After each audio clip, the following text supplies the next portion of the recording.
Goosebumps, Bride of the Living Dummy. Huh? What do you mean? I cried. Jillian. Harrison came trotting around the side of the building. I turned back to him. It's the ventriloquist, I told him. He's here. Harrison gazed past me. Where? I spun back. The ventriloquist had vanished. He's gone, I murmured, shaking my head. I told him we had Slappy. He said to get rid of him. Get rid of him before it's too late. Harrison twisted up his face. What's that supposed to mean? What's his problem? I shrugged. How should I know? He's weird, Harrison said. He didn't tell you to give him back, did he? Well, no, I replied. Good, we're keeping him. Harrison pulled open the door to the store. We both tried to go in at the same time and jammed together in the doorway. Always a comedy act, I muttered. Harrison grinned. Maybe we should do that in our clown costume Saturday night. Get stuck in a doorway. Keep thinking, I told him. The store was empty except for a couple of kids pawing through a stack of old comic books. The magic tricks were in the back. The store was empty except for a couple of kids. Oh, I'm sorry. We read that. Harrison and I made our way back to the shelves of tricks and gazed at the boxes. The disappearing dollar, the endless handkerchief, the living top hat. These are real magician tricks, Harrison said, picking up a box. These aren't kids' toys. I know, I replied. We want to be pros, don't we? We want to impress the kids. But maybe these are too hard, Harrison snapped his fingers. Know what would be better? Balloon animals. We could do a balloon animal for each kid.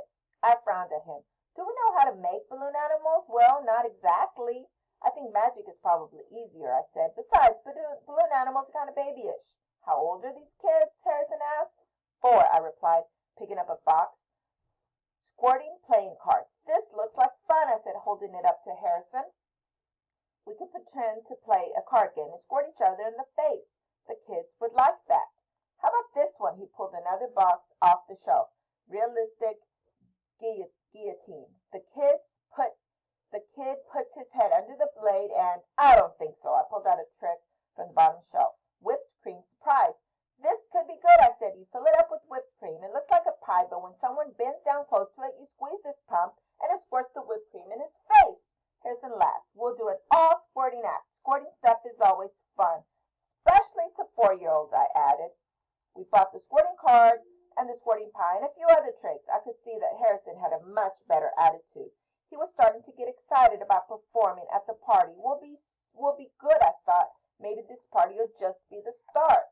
Maybe we'll become the most popular birthday clowns in town. Maybe we'll become rich birthday party clowns. I strapped the shopping bag, bulging with magic tricks, over my handlebars, and the two of us rode home talking excitedly about our clown act.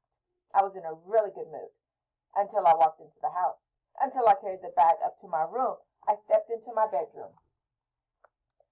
and let out a startled scream. The bag of tricks fell from my hand. The boxes bounced over the floor. I stared at Slappy, who was perched on the table beside my glass lizard cage. The glass lid lay on the floor, cracked in half. Slappy leaned over the open cage. His head was turned toward me. His mouth hung open in a cruel, mocking grin. Both of his hands were lowered into the cage, as if he was reaching in for Petey. And Petey? Where was he? Where was my lizard?